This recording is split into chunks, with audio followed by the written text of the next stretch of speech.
game. Yeah, it was. It definitely was.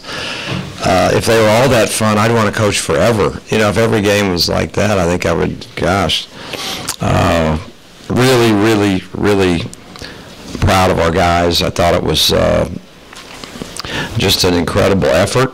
And before I forget, you know, so many times I come in here and, you know, I'm always the one talking or whatever, but you know, there's a lot of people working really hard on our staff, and they do so much behind the scenes. And I want to say tonight, Yogi and Sean Stout put in an inordinate amount of work helping me prepare, game planning, you know, analyzing, you name it. I mean, they were pouring their heart and soul into it, and it didn't go unnoticed by me, and I want to give them a lot of credit.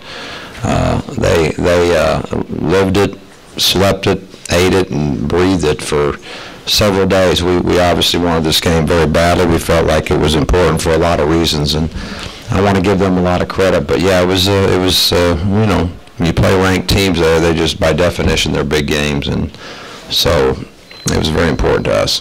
What was the key to beating the zone after it gave you problems against USC last year? Yeah, and that was something. You know, we felt like in the tournament.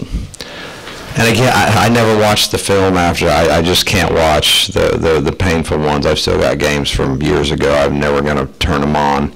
Unfortunately, I had to turn that one on. Honestly, it's the first time I'd watched it since March. And down the street, you know, we had been a great zone offense team all year, if you remember last year. A great zone offense team. We just felt like you couldn't zone us. And we felt during the game that we got tight.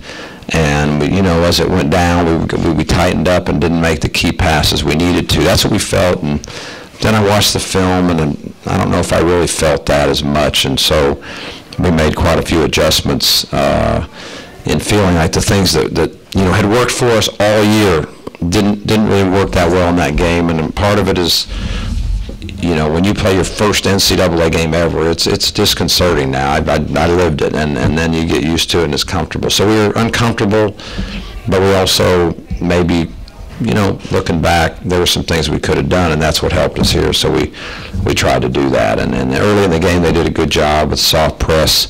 We were a little slow getting into offense. We solved that pretty quickly. That's what turned the game around, and then they had to, you know, decide, do you want to play zone or man, and I thought we were equally effective from that point on, getting great shots. So that's what turned the game from the offensive standpoint. I thought we were amazingly poor from the free throw line, but you can't help that. But you know, if not for that, then, you know, maybe even the cushion would have been different earlier. But what a second half! I don't know if we played that well in a big game for a half against a team like that. I said before, I say it again, I think this is one of the 5 most talented teams in America. I do. I watched them a lot. I thought that last year. A lot of people kind of fell on deaf ears, but I know a lot of NBA guys, a lot of NBA scouts, a lot of people, and they agree with me. So that makes me even more proud, because my gosh, if you were going to draft a team, you would draft that team. So tremendous effort, and just I'm so happy for our guys too. I'm really happy for all our guys, but especially, I call it 3.5 coming back. Jimmy was involved. He didn't maybe get, you know, wasn't on the court, but he felt it too. But of course not like Ben and Shake and Jure, not like they felt it. Tim, have you ever used a 6'3" guy as a flash guy in the middle of the zone as opposed to a big guy? No, I used a 5'8" guy once, but not 6'3". Yeah, I just I'm not being funny. I really did. He'll say he's 5'9", but he wasn't. He was 5'8". He'll say 5'9". But you know, we try to put.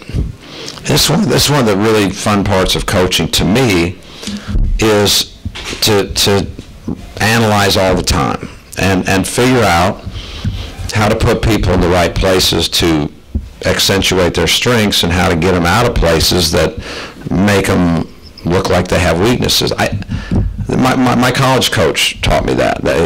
Jack Hartman that's what the first thing he really taught me when I got into coaching. You got to hide your weaknesses and you got to accentuate your strengths, and I've never lost sight of that, which is why the teams that we've coached, that I've coached last year, look at how we were. We started over here and we ended up, the way we played is over here. Well, that's what we're doing.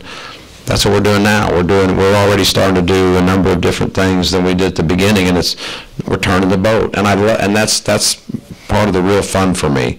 And obviously he's great right there. You know, he can shoot it, he can drive it, he's a passer, he's got feel. It causes a problem, and you know, we're going to continue to do that. Coach, you went to the smaller lineup with like 5 minutes to go in the first half. What do you think that did, and how big was that heading into the second half? Really big. You know, we did it in Arizona too, and I guess I'm probably not giving away a big secret. I hate to be a little. I like to be a little close to the vest, but we are going to go back and forth. You know, we were a small lineup last year. I mean, some guys are kind of big, but they're not big. And their skill level is more like small guys than big guys, and you know, that's where Ethan is skill level of a 2-guard, but he's big. So you look bigger out there, but the skill level doesn't drop off. But you can also get really quick and small and skilled, and we'll have that ability to do that, I hope, as time goes. And as Everett and Akoi gets more healthy and in shape, and as Everett gains confidence, I hope we could also throw a little more powerful lineup at times and have those luxuries. But you guys have been watching us long enough, and kind of where I sit, you know, small seems to, I always lean small. So, well, not always, but yeah, you're gonna see that. And it made a big impact in the Arizona game. Helped us win it. Helped us, without question, win this game. And you know what? You got to have tough guys. If you're going to give up inches, 3-4 inches at every spot, you know, at least 3 spots, the big spots, you got to have some warriors, and we do. We got character. We got guys that care deeply, and they're going to fight. And they're bright, and so they make some good adjustments on the floor. They understand what we do at timeouts. They process, and you have to have all those things to just kind of make adjustments on the fly as we do, and they help. That's a big luxury for myself and my staff. Coach, I know you struggled at times last year, but kind of got it together. Tonight he was 6 for 7 field goal shooting. He hit a lot of key threes. How has his game improved this year? I just can't see why he would miss the one. I don't know why he would miss the one shot. You know, though, Ben, for whatever reason, struggled early. It was funny, when we were practicing early last year, before the game, he was playing so good. And I know I've told the story a million times. There were 6 starters. I couldn't figure out who to start. He was playing so well. And I went to them. I said, you know, I think I'm just going to rotate you guys because you're all starters, and I know you want to start. And you know, as selfless as he was, he said, you know what, let everybody else start. I'll come off the bench. Now, I mean, who does that? And then that's where I love him forever. And he started out, for whatever reason, he kind of shot poorly for a while, but he really shot well during the conference. So he finished up, he was a 6th man. He finished up, he was an awfully good player for us last year for, I don't know, 20-some games. He just had a little bit of a slow start, but not that he's going to go 6 or 7 every night, but I have a lot of confidence in him. He looks like he has a lot of confidence in himself, and he's also got that senior urgency, you know, that I love, when it's like he sees that clock on the wall and he knows it's ticking down, and it's just a little more urgent for him. And that's why if you have a bunch of seniors, there's a lot of urgency out there on the court. You know, when you young guys, freshmen, they literally think when you're a freshman, I was guilty too, you think your career is going to be like 28 years long. And all of a sudden you look up and you're a junior, like, oh my God, where did those 2 years go? But when you're a senior, you're like, man, you start counting how many practices are left, how many games are left, how many road trips are left. It's counting down. He's got the urgency, and he's been a really good leader for us. After your last game, you talked about USC, how talented they are, and also what a veteran team it is. And you said you'd rather go into tonight with Ben Moore and Sterling Brown and Shemi Beaujolais. How surprised are you to be sitting here talking to us about a victory? Very. Not a victory. No. I answered that before I heard the end of your question. I should actually listen to your end of your question, but that margin, very. But I do believe in this team, and of course, when I would say that, it's because you look at last year's team. We had 6 veteran talented players. 6. We had 7 scholarship. We had 6 veteran, very talented players. Yes, we're shorthanded in numbers. Somehow, miraculously, we didn't have too many injuries that cost us. But those guys had played in so many big games. Now you come over here to this team, and you got 3 guys that have played in a lot of big games, and 4 guys that never even played in a game, and 1 that played in some games as a freshman. And so because of that, to play a team with these kind of veterans and this kind of talent, and the kind of season, they had the best record they've ever had in school history last year. These guys, this is the most wins a team ever's had in USC history. So for those guys to win with that margin, that's what surprises me. I would have never. We're not allowed to bet. I want to go on record. It's a very compliance. We don't bet. We can't bet. So, but if I would never even think about that would happen. Okay, so. Make sure I'm on record with that. I'll get in trouble. I would never think about it. Anything else? Got 1 or 2 more? Looked like Coach took his first shot about 4 minutes left in the first half, and that was kind of when your offense got going a little bit more. Do you think there's kind of a relationship there? Who did? Ben Melgu. Do you think that was his first shot? I think it was about 4 minutes left in the first half. Well, you should have come home and told me that earlier. I didn't realize that he hadn't had one yet. Do you think there's kind of a relationship there if you're able to get him more shots and when your offense is better? Yeah, it's hard. They went zone pretty quick, right? And so you can't just say in a zone, let's start getting him more shots, because maybe they're shading him, or maybe for whatever reason the guy in his area is big or clever or what. So you can't always just get guys more shots. But I will say,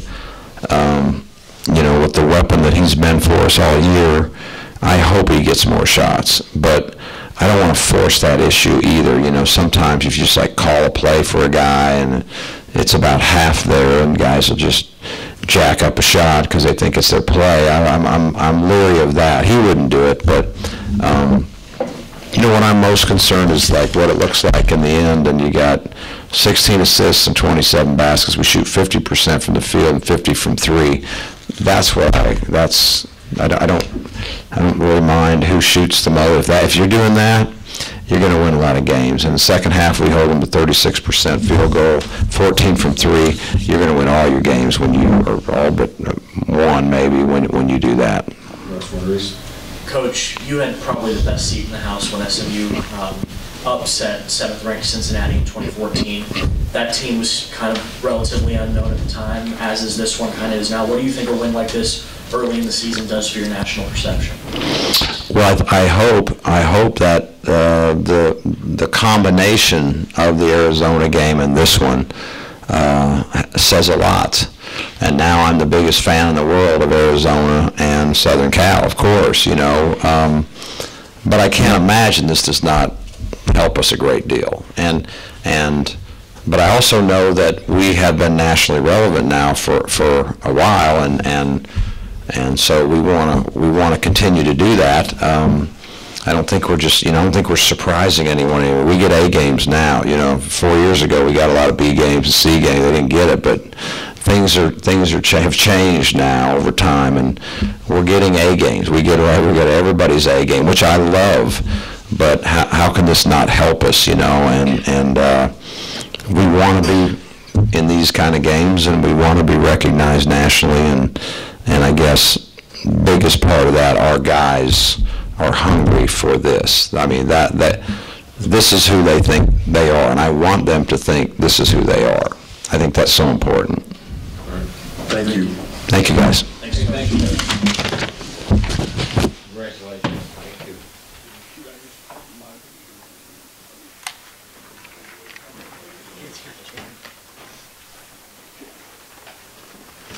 On those post-game notes, I just wanted to point out, we switched them up. The note where it says about starting at home,